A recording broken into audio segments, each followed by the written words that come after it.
டேய் ஜெயராஜ், அக்கா, என் தம்பியை ஏமாத்தி பணத்தை புடுங்கினது மட்டும் இல்லாம அவனை அடிச்சு ஹாஸ்பிட்டல்ல சேர்க்க வச்சிருக்காங்க. அவங்க இனிமே ஒரு நிமிஷம் கூட நிம்மதியா இருக்க கூடாது. அந்த முத்துமணிக்கம் பையன் வீட்டுக்கு போய் தட்டு முட்டு சாமான எல்லாம் எடுத்து வீசி எறிங்க. அந்த நாதாரிங்களை வெளியே இழுத்து போட்டுட்டு வீட்டை பிடி சாவி எடுத்துட்டு வாடா. திலகா, நான் சொல்றத கொஞ்சம் கேளு. முதல்ல உன் தம்பிக்கு உடம்பு குணமாகி வீட்டுக்கு போகட்டும், அப்புறம் இதெல்லாம் வச்சுக்கலாம். அட நீங்க சும்மா இருங்க. நாம ஏமாந்தத எவனா ஒருத்தன் போன் பண்ணி சொல்றான். அவனுக்கு கூட என் தம்பி தான் உதவி பண்ணிருக்கான் போல இருக்கு. அவனுக்கு இருக்கிற நன்றி கூட இந்த நாதாரிங்களுக்கு இல்லாம போச்சு. ஏதோ வருமே ஏதாவது குடுங்கன்னு கேட்டிருந்தா இதை விட அதிகமா கொடுத்திருப்பனே. குடும்பமே சேர்ந்து நம்மள ஏமாத்தி இருக்கு. அவங்கள விடக்கூடாது. ஒட்டுமொத்த குடும்பத்தையும் தெருவுல நிறுத்தினாதான் எனக்கு நிம்மதி. ஜெயராஜ், நம்ம ஆளுங்களை கூட்டிட்டு போடா. டேய் வாங்கடா.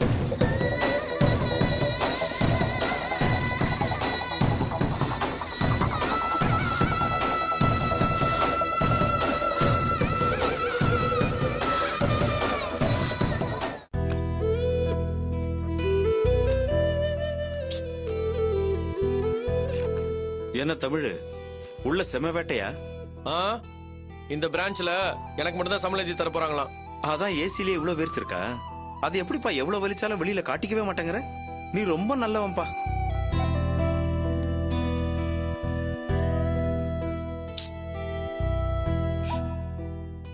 ஐயோ, மேனேஜர் ரூம்ல இருக்கும்போது யாரோ அப்பப்ப போன் பண்ணிட்டே இருந்தாங்க. யாரா இருக்கும்? லேண்ட்லைன் நம்பரா இருக்கு.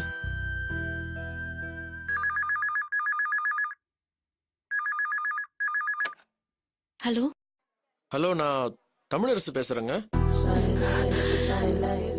இந்த நம்பர்ல இருந்து எனக்கு போன் வந்துச்சு. யார் பேசுறது? நான் துளசி தாங்க பேசுறேன். துளசி, நீங்களா? ஐயோ, ரொம்ப சாரிங்க. நான் மீட்டிங்ல பிஸியா இருந்தேன். திடீர்னு போன் வந்ததும் டிஸ்டர்ப் ஆகி திட்டி வச்சிட்டேன். வெரி சாரிங்க. இல்லையே, பாட்டி உங்களுக்கு போன் போட்டுட்டே இருந்தாங்க. நான் ரிசீவரை வாங்கி கட் பண்ணிட்டேன். அவங்க உங்ககிட்ட பேசவே இல்லையே. பேசலையா? ஆமா. அப்ப நான் யாரை திட்டினேன்? முதல்ல நீங்க திட்டின நம்பருக்கு போன் பண்ணி சாரி கேளுங்க. பாவம், அவங்க மனசு கஷ்டப்பட்டிருப்பாங்கல்ல. அது இருக்கட்டும், அப்புறம் பாத்துக்கலாம். நான் என்னவோ உங்களை தான் திட்டேனோன்னு ரொம்ப பயந்துட்டேன். என்னங்க எதுவுமே பேசாம ரொம்ப அமைதியா இருக்கீங்க? என்ன திட்டினாலும் பரவாயில்ல, அதுல ஒண்ணும் தப்பு இல்ல. உங்களுக்கு அந்த உரிமை இருக்கு.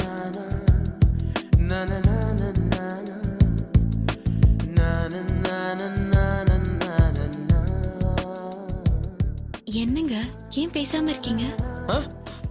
ஒண்ணும் இல்ல. இப்ப பாட்டி எதுக்காக எனக்கு போன் பண்ணாங்க? ஒண்ணும் இல்ல, சும்மா தான் கூப்பிட்டுருப்பாங்க. நீங்க பாட்டி கிட்ட அப்புறமா பேசிக்கலாம். முதல்ல நீங்க திட்டினவங்களுக்கு போன் பண்ணி சாரி கேளுங்க. யாரோட மனஸ்தாபமும் உங்களை ஒண்ணும் பண்ணிட கூடாதுல்ல. முதல்ல உங்களுக்கு போன் பண்ணி பேசுங்க. சரி, நான் அப்புறம் பண்றேங்க. அப்புறம் இல்ல, இப்பவே அவங்க கிட்ட பேசுங்க. ஏங்க, நான் அப்புறம் பண்றேன்னு சொன்னதே உங்களுக்கு தாங்க. சரி. நல்ல வேலை, துளசியை நாம திட்டல. இப்ப வேற யாரை திட்டி இருப்பேன்? சாரு.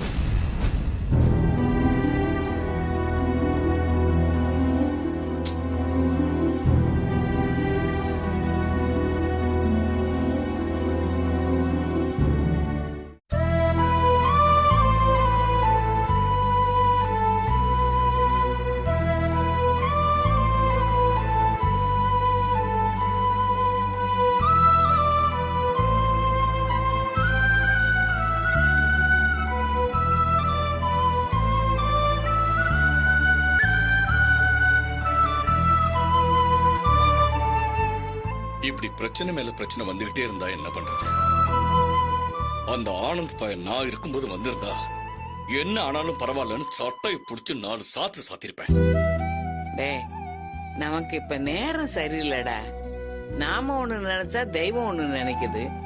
எதுவா இருந்தாலும் கொஞ்ச நாளைக்கு பொறுமையாரு. துளசி விஷயத்துல இப்பதான் கடவுள் கண்ணை திறந்திருக்காரு. நீ துளசிய பத்தி இப்பவாவது புரிஞ்சுக்கிட்டியே, அதுவே அவளுக்கு ஒரு நல்ல ஆரம்பமா இருக்கு. நீ அவ மேல கரிசனம் காட்டின மறு நிமிஷமே அவளுக்கு அவ ஆசைப்பட்ட மாதிரி படிப்பு கிடைச்சிருக்கு. இனிமே ஒன்னொன்னா எல்லாம் சரியா போயிரும். அந்த மோகம் போய எங்க இருந்தோ அவகிட்ட போன்ல பேசினா, அவன் எங்கேயோ பத்திரமா இருக்கான்னாவது நமக்கு ஒரு ஆறுதல் வந்தது. மோகம் எப்படியும் வந்துருவான். அவன் வந்ததும் அவன் கையில இருக்க பணத்தை வாங்கி வேலாயுதம் அக்கா மூஞ்சிலே வீசி எரிஞ்சிட்டு வா. அத்தோட நம்மள பிடிச்ச பீட ஒளியட்டும். அம்மா, அவனை பத்தி பேசாத. எனக்கு கெட்ட கோவம் வரும். அவனால தானே எல்லாம் வந்துச்சு. அவனை கண்டிச்சு வளர்த்திருந்தா எல்லாம் சரியா இருந்திருக்கும். அப்பா நீங்க கோவப்படாதீங்கப்பா. மோகன் வந்ததும் சண்டை போட்டு பிரச்சனை பண்ணிடாதீங்க. அவன் பண்ண தப்ப கேட்காம இருந்ததுனால தானே இப்படி ஆயிட்டான். ஏதோ தெரியாம பண்ணிட்டான்பா. அவன் வயசு அப்படி. மெதுவா பேசிதான் அவனை திருத்த பாக்கணும். மோகன் நீங்க ஏதாவது சொன்னீங்கன்னா சித்தியால பொறுத்துக்க முடியாது. அவங்க ஏதாவது பேசி மறுபடியும் அவங்க உடம்பு சரியில்லாம போயிட்டா என்னப்பா பண்றது? அதனாலதான் சொல்றேன், கொஞ்சம் பொறுமையா இருங்கப்பா. பத்மா எங்க? தெரியலப்பா, என்கிட்ட எதுவும் சொல்லிட்டு போல. கடைக்கு எங்கேயாவது போயிருப்பாங்க.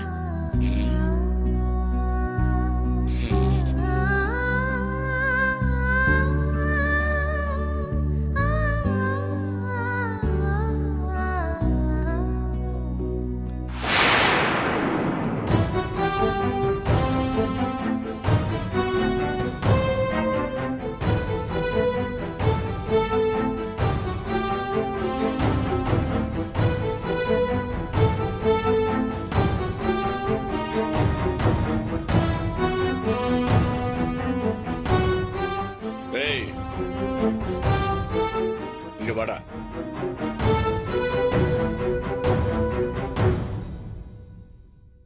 கல்யாண தண்ணிக்கு போனவன் இன்னைக்கு தான் வர. சரி விடு. பணம் எங்க? ஒன்னு தண்டா கேக்குறேன். பணம் எங்க? பணமா? எந்த பணம்ப்பா? வேண்டாம் வேண்டாம்டா வேண்டாம். நான் கோவப்படக்கூடாதுன்னு ரொம்ப அமைதியா இருக்கேன். என்ன சோதிக்காம பணத்தை ஒழுங்கா கொடுத்துரு. என்னடா பாக்குற? ஏற்கனவே பீரோல இருந்த பணத்தை ஒளிச்சு வச்சது நீதானே. எடுத்த பணத்தை திருப்பி கொடுத்துரு. என்னப்பா சொல்றீங்க? பணம் எங்கன்னு கேட்டாலும் பரவாயில்ல, நான் தான் அந்த பணத்தை எடுத்தேன்னு கன்ஃபார்ம் பண்ணி கேக்குறீங்க. எனக்கு எதுக்குப்பா அந்த பணம்? நீங்க என்ன இன்ஜினியர் ஆக்க போறேன்னு சொல்லி எடுத்து வச்ச பணம் தானே அது. நான் ஏன் அதை எடுக்க போறேன்? வேண்டாம் வேண்டாம்டா. இந்த குடும்பம் இப்ப இருக்கிற நிலைமை உனக்கு தெரியாது. அதை புரிஞ்சுக்கிட்டு அந்த பணத்தை கொடுத்துரு. என்னப்பா விளையாடுறீங்களா? நீங்க சந்தேகப்படுற மாதிரி நான் எடுத்திருந்தா தானே அதை எடுத்து தர முடியும். எனக்கு அதை பத்தி எதுவும் தெரியாது.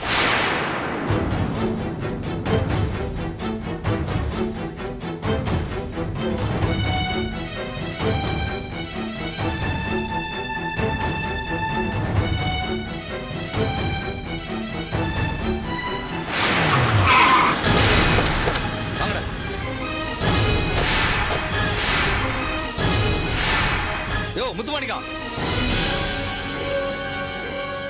வேலாயுதம் என்கிட்ட வீட்டை வச்சு பணம் வாங்கினீல்ல, உன்னாலதான் வாங்கின பணத்தை திருப்பி தர முடியல. நீ வாங்கின பணம் வட்டியோட சேர்த்து இந்த வீட்டு விலையை விட அதிகமாயிடுச்சு. அதனால வீட்டை காலி பண்ணிட்டு எல்லாரும் வெளியே போங்க. நான் வீட்டை பூட்டிட்டு சாவி எடுத்துட்டு போனோம். சீக்கிரம் சீக்கிரம். தம்பி தம்பி தம்பி, திடீர்னு இப்படி வந்து வீடை காலி பண்ணணும்னு சொன்னா எப்படி?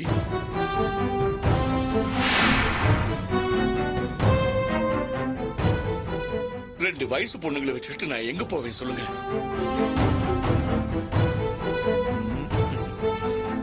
வேணா அவங்களை என் கூட அனுப்பி வை.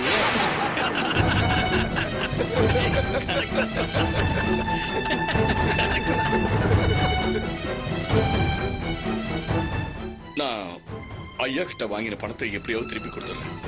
ஆனா எனக்கு கொஞ்சம் டைம் வேணும். யோ, உனக்கு உயிர் வாழ டைம் கொடுத்ததே அதிகம். சீக்கிரம் சீக்கிரம் ஆகட்டும். தம்பி தம்பி தம்பி, நீங்க பண்றது கொஞ்சம் கூட நியாயம் இல்ல. இப்படி திடீர்னு வந்து வீட காலி பண்ணணும்னு சொன்னா என்ன அர்த்தம்? நான் வேலையில அக்கா கிட்ட பேசிக்கிறேன். தயவு செய்து நீங்க எல்லாரும் வெளியே போயிருங்க.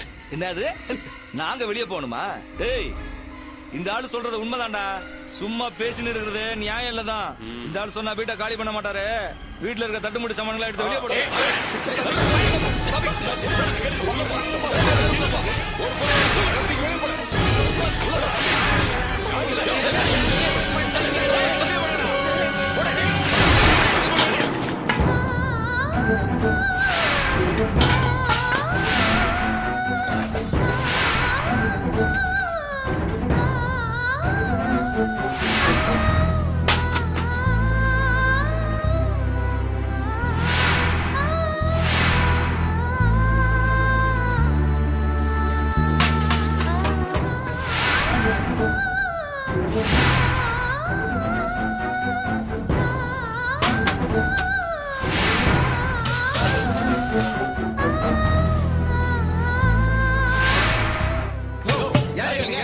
பிரச்சனைங்க எதுக்கு சாமானத்துக்கு வெளியே போறீங்க? என்ன பிரச்சனை சொல்லுங்கப்பா. வாங்க வாங்க, நீங்களே ஒரு நியாயத்தை சொல்லுங்க. இந்த ஆளு வீட்டு பேர்ல கடன் வாங்கி இது வரைக்கும் வட்டியும் கட்டல, அசலையும் கட்டல. இது வரைக்கும் பல வருஷம் ஆகி போச்சு.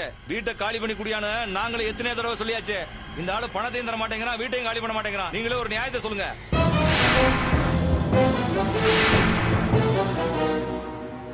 சரிங்க, நியாயமா என்ன பண்ணுமா அத பண்ணுங்க. இப்படி வீடு பூந்து கலாட்ட பண்ணா என்ன அர்த்தம்? அக்கா நீ சும்மா இருக்கா? உனக்கு ஒண்ணும் தெரியாது. நிறுத்தியா? நாங்க இந்த வீடு மேல கடன் வாங்குனதுக்கு என்ன சாட்சி இருக்கு? சாட்சியா? ஏன் உனக்கு தெரியாத? இல்ல உன் புருஷனுக்கு தெரியாது? அப்பப்ப ஐயாட்ட வந்து பணம் வாங்கிட்டு போனது இவன் தானே? உன் புருஷன்ட்ட கேளு. யோ, முதல்ல எங்க வீட்டு பத்திரத்தை எடுத்துட்டு வா, அப்புறம் காலி பண்றத பத்தி யோசிக்கலாம் போ.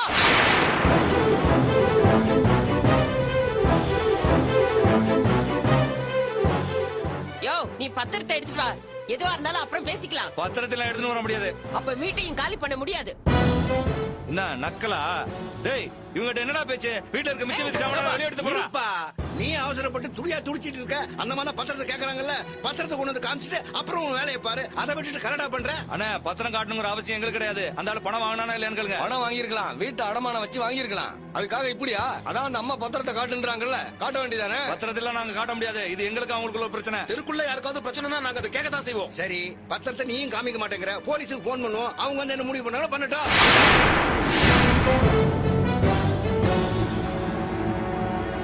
போய் பத்திரத்தை எடுத்துட்டு வா. வீட்டை காலி பண்றதா பணத்தை செட்டில் பண்றதான்னு அப்புறமா முடிவு பண்ணிக்கலாம்.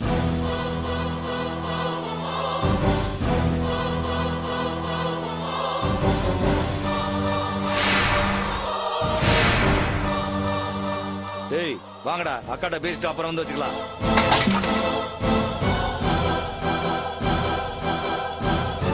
ஐயா ரொம்ப நன்றிங்க ஐயா. வராங்க.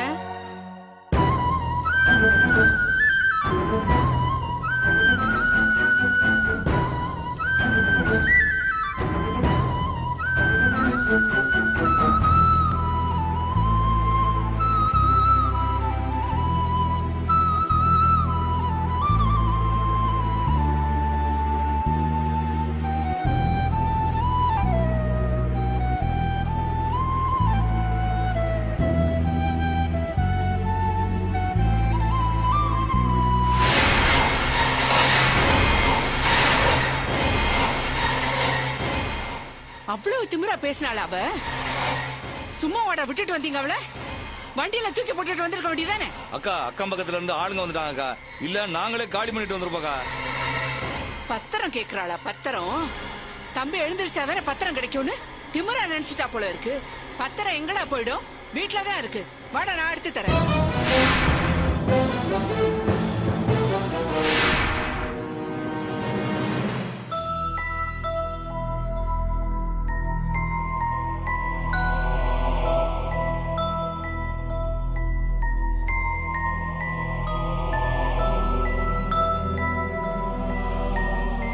ஏன் பத்மா வேலாயுத ஆட்கள்கிட்ட அப்படி பேசுனேன்?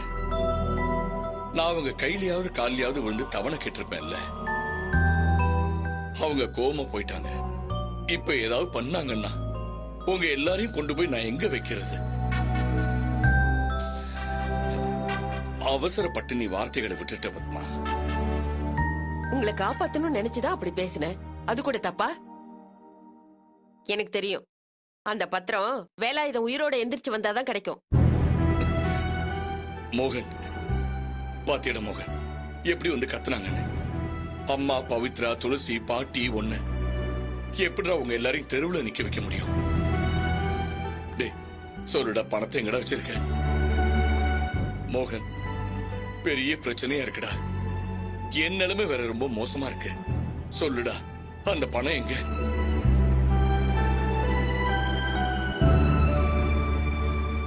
டேய், நான் உங்ககிட்ட தானே பேசிக்கிட்டு இருக்கேன். இங்க உயிர் போற விஷயத்தை பத்தி நான் பேசிக்கிட்டு இருக்கேன். நீ செல்ல நோண்டிட்டு இருக்க. டேய் மோகன், என் நிலைமையை புரிஞ்சுக்கடா. நான் வேலாயத்தோட ரவுடிங்கள்ட்ட கெஞ்சறதை விட பெத்த புள்ள உங்ககிட்ட கெஞ்சி கேட்டுக்கிறேன்டா. அந்த பணத்தை கொடுத்துடுறா.